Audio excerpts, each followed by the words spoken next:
2 words. That's all it took to crack open a conversation the WNBA has been trying to avoid for years.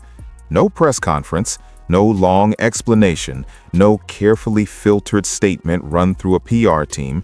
Just 2 words, posted instantly, that ended up saying more than hours of league messaging ever could. And once people noticed who said them and who didn't, you couldn't unsee what was really happening anymore.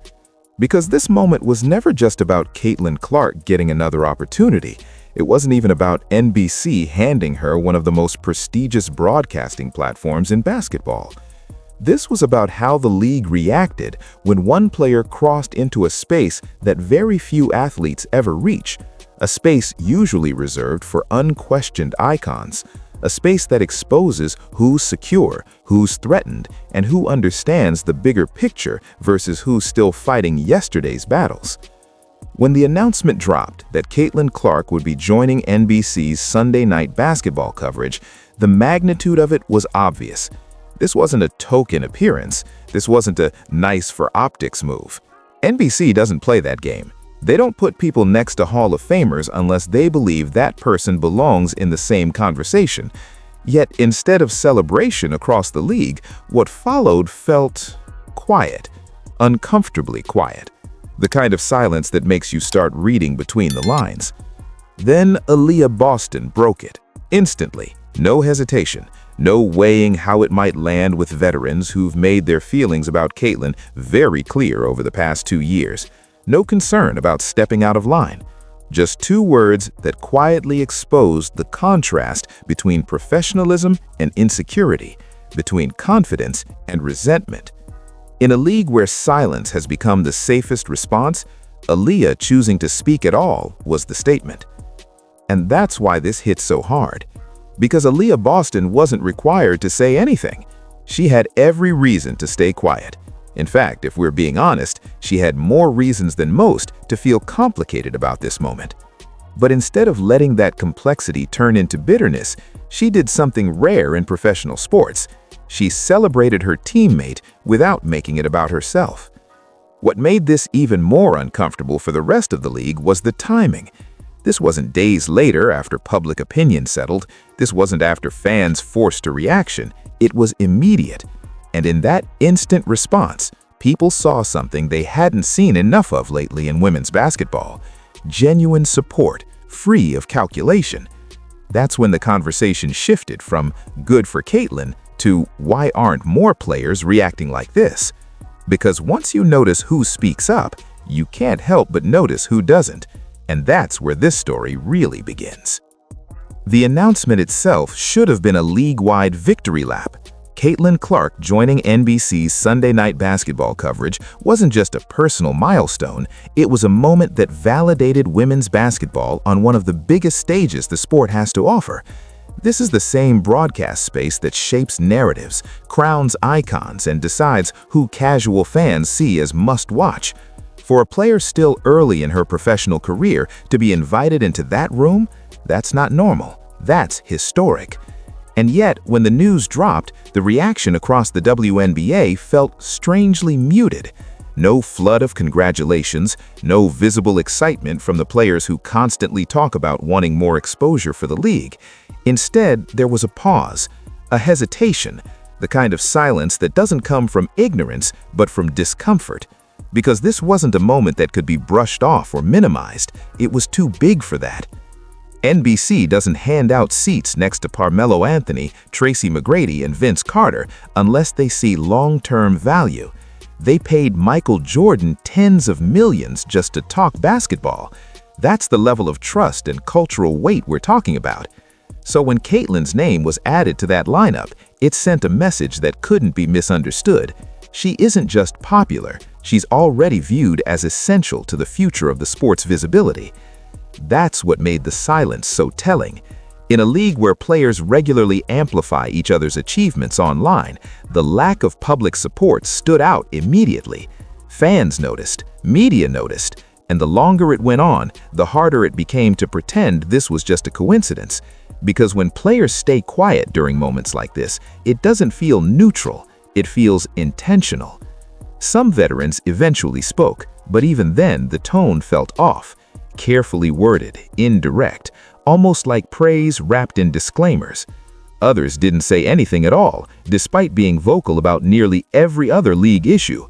The contrast was impossible to ignore, especially when this was exactly the kind of breakthrough moment players claim they want more of.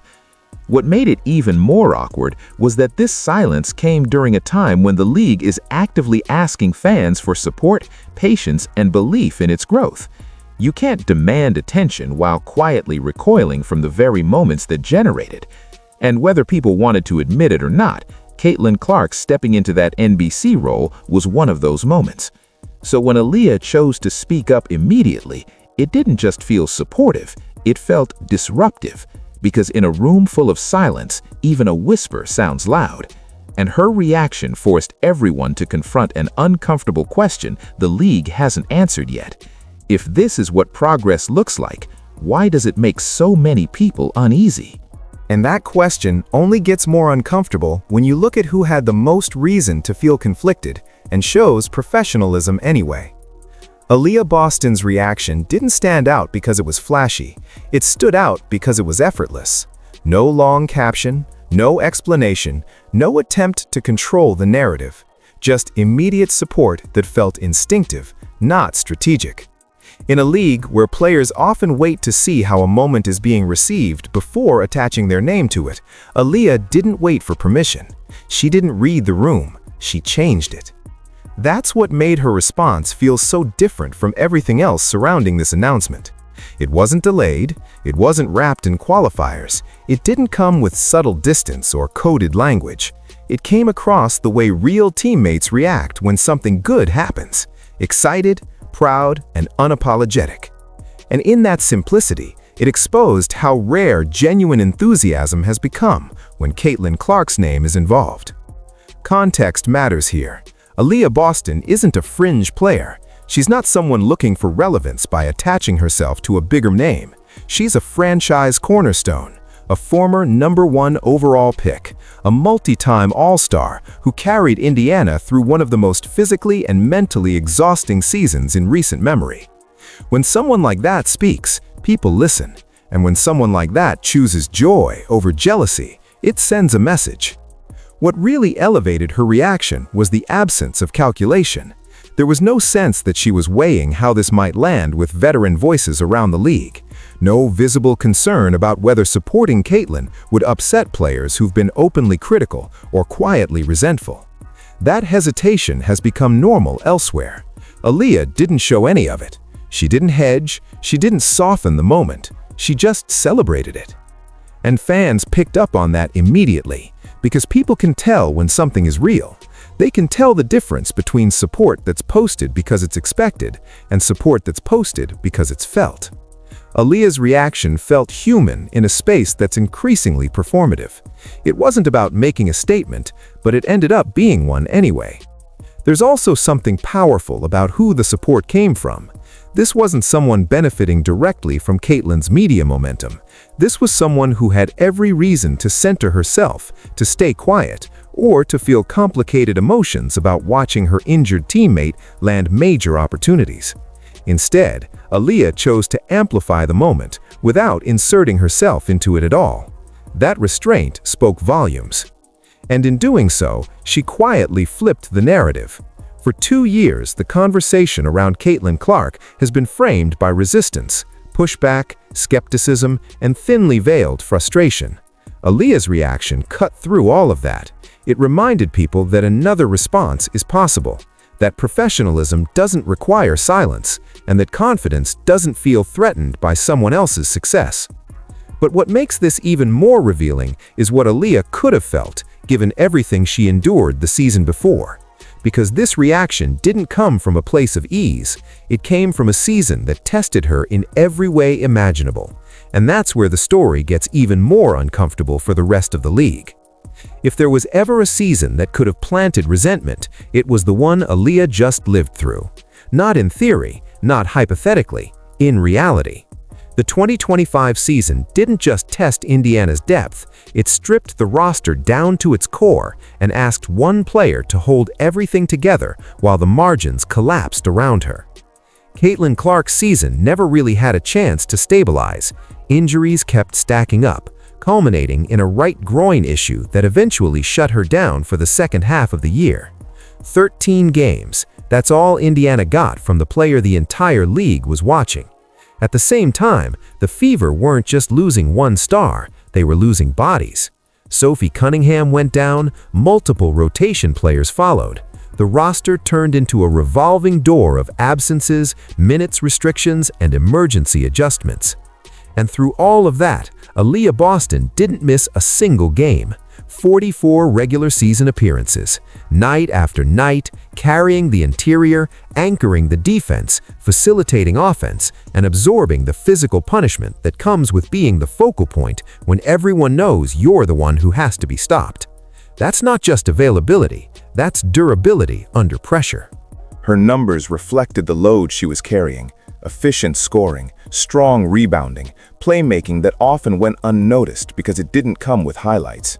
A third straight all-star selection in the middle of chaos. This wasn't a season where she quietly benefited from someone else's gravity. This was a season where she was the gravity, holding together a team that easily could have folded.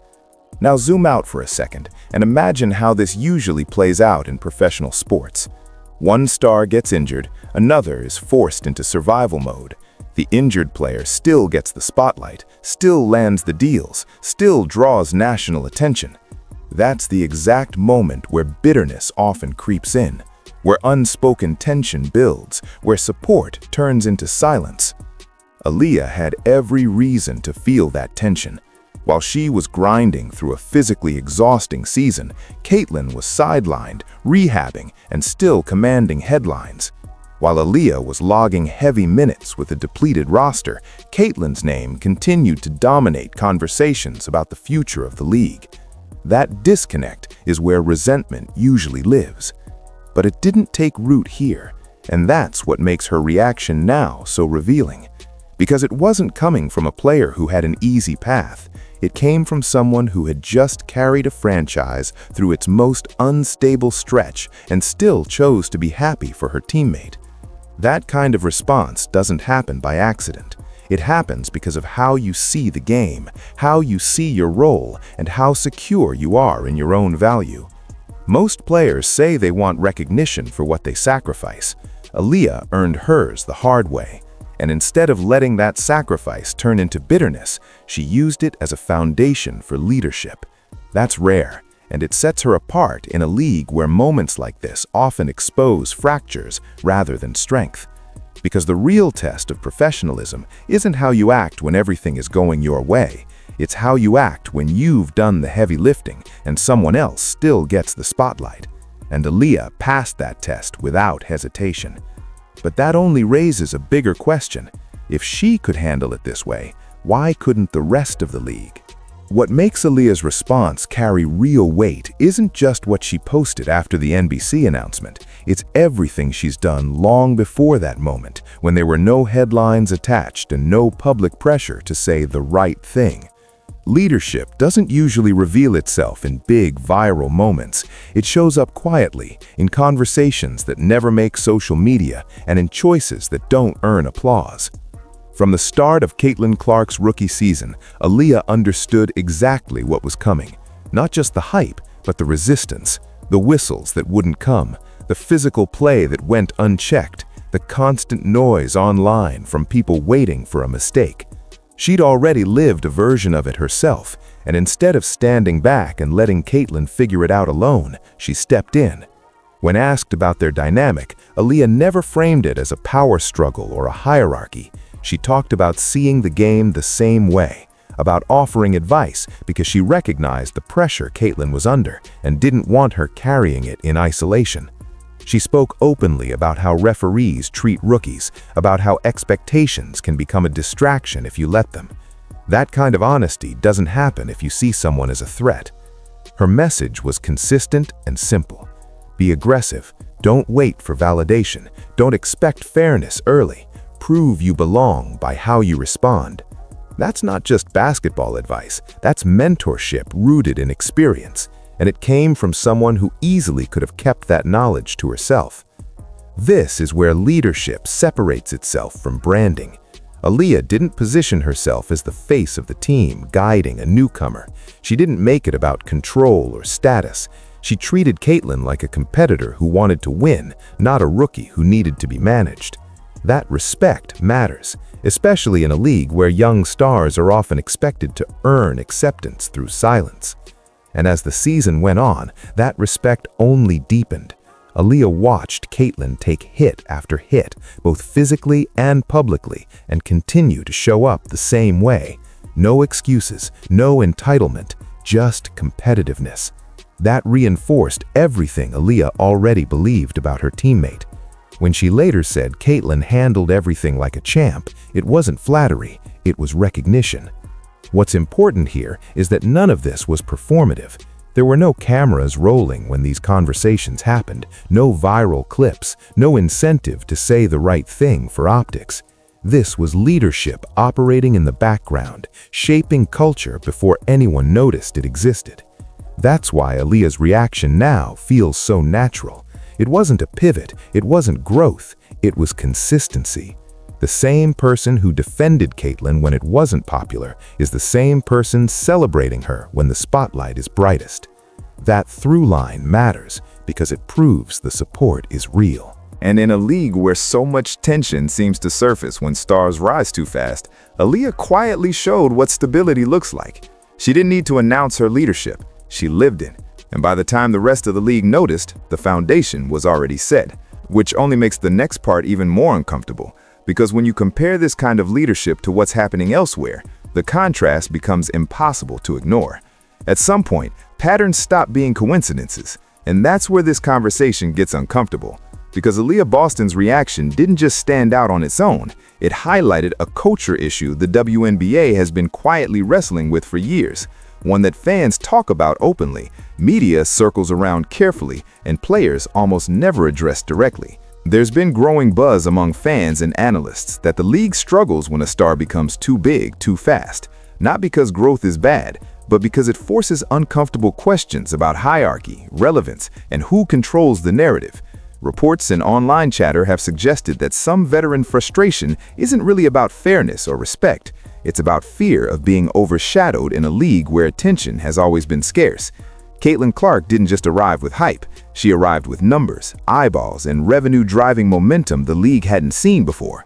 That kind of disruption changes dynamics quickly, and when dynamics change, resistance often follows. You start seeing achievements minimized, praise diluted, and moments that should unite the league quietly passed over, not with open hostility, but with silence. That silence has become a pattern. When Caitlin breaks records, there's an asterisk. When she draws massive crowds, it's framed as temporary. When she lands opportunities outside the league, the celebration is noticeably muted. None of this is officially acknowledged, but fans aren't blind. They've been connecting these dots for a while, and Aliyah's response only made those connections clearer. What complicates this even more is the timing. The league is in the middle of tense CBA discussions, public disagreements, and visible fractures between players and leadership. Veterans are vocal about demands, frustrations, and what they believe they're owed. And yet, when one of their own secures a platform that elevates women's basketball on a massive stage, the response is awkward. That contrast is hard to defend. To be clear, no one is saying every veteran feels the same way, but the culture allows insecurity to show up unchecked. It allows resentment to sit in silence instead of being challenged. And when younger stars see that, they learn quickly that success can make you isolated rather than celebrated. That's why Aliyah's reaction mattered so much. It wasn't just support, it was a refusal to participate in that culture, a quiet rejection of the idea that someone else's rise diminishes your own. She showed that professionalism doesn't mean staying quiet to avoid rocking the boat. Sometimes it means doing the opposite. Fans have been saying it for months now. The league's biggest obstacle isn't talent, marketing, or exposure. It's mindset. A culture that struggles to celebrate its own breakthroughs will always lag behind its potential. And the longer that goes unaddressed, the more moments like this will feel less like surprises and more like symptoms. And that's where Indiana starts to look different.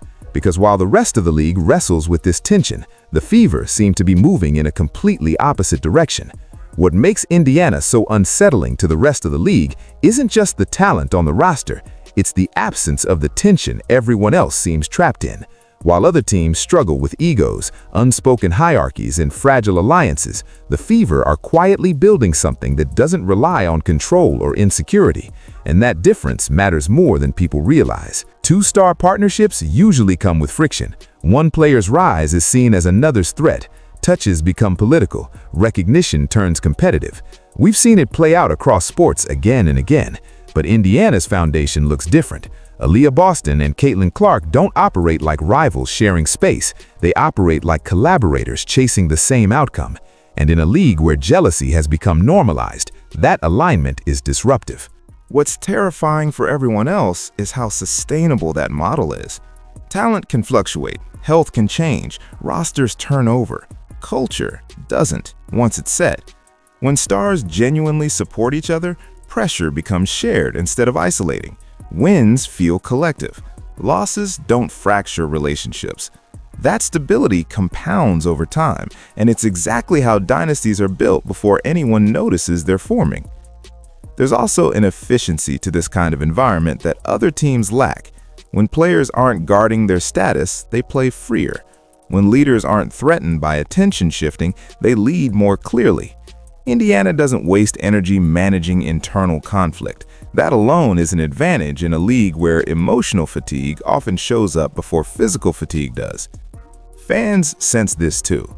There's been a growing belief online that Indiana feels like the anti-WNBA culture right now. Not an opposition to the league itself, but an opposition to the habits that have held it back. While others tear down rising stars to protect legacy narratives, the Fever amplify each other. While others hesitate, Indiana acts. That's what makes this partnership so dangerous. It isn't fragile. It isn't based on convenience or optics. It's rooted in mutual respect and shared ambition.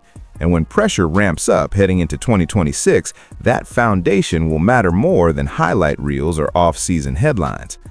The rest of the league can see it forming, even if they don't want to admit it, because teams built on insecurity eventually collapse under pressure. Teams built on trust don't, and Indiana is showing signs of the latter.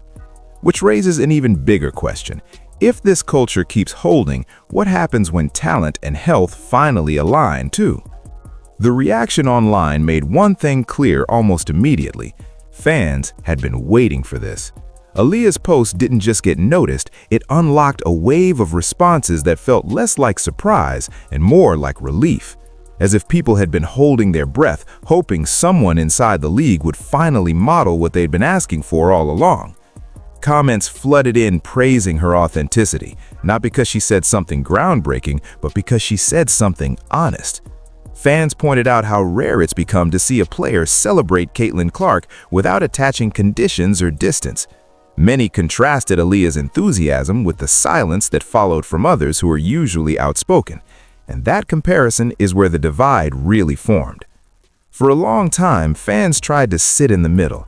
They wanted to believe the tension around Caitlin was overblown, that silence didn't mean anything, that everything would settle with time. But moments like this make neutrality harder to maintain. When one player reacts immediately and genuinely, and others don't react at all, people start drawing conclusions whether the league wants them to or not. What stood out most wasn't just who spoke, but how fast she did it. Aliyah didn't wait for fan approval. She didn't read the temperature of the room. She didn't protect her standing within veteran circles. That spontaneity is what convinced people this wasn't performative. Fans are used to carefully timed posts and safe messaging. This wasn't that. And the response wasn't anti-WNBA, it was anti-pettiness. Fans weren't choosing between players, they were choosing between mindsets, between growth and stagnation, between celebrating success and resenting it. Aliyah became a symbol of the future they want to see, not because she tried to be one, but because she acted without fear. There was also frustration bubbling underneath the praise. Many fans openly questioned why this level of support felt so rare. Why a moment that should have united the league instead highlighted division. Why the burden of professionalism seemed to fall on so few players while others stayed conveniently quiet. That's when the sides became clear. Not Caitlin versus veterans, not Indiana versus the league, but professionalism versus insecurity.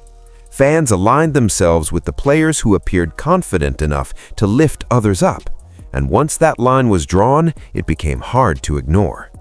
Because when fans pick a side, it doesn't stay online, it shapes narratives, coverage, and long-term loyalty. And in that moment, the Fever didn't just gain goodwill, they gained trust. And trust, once earned, is powerful, especially heading into a season where every decision, every silence, and every reaction will be under a microscope.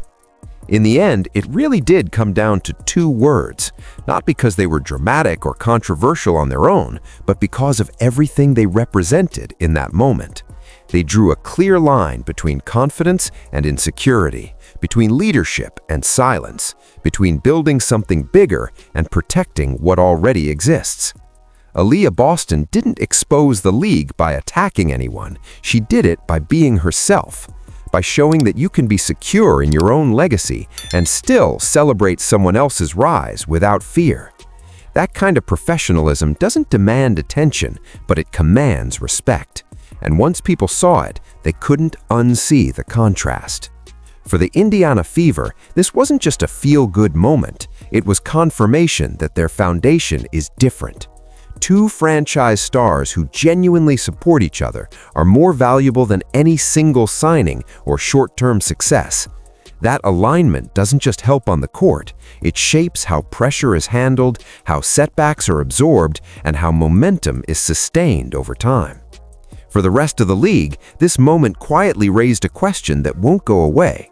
If the future of women's basketball looks like this, more visible, more lucrative, more demanding, who's ready for it? And who's still fighting battles that no longer serve them? Caitlin Clark's opportunity didn't take anything away from anyone else. It expanded the ceiling. Aliyah understood that immediately. And by reacting the way she did, she showed what the next era of the league could look like if more players chose growth over resentment. Two words were enough to make that point, enough to shift the conversation, enough to draw the line. And now, the league has a choice.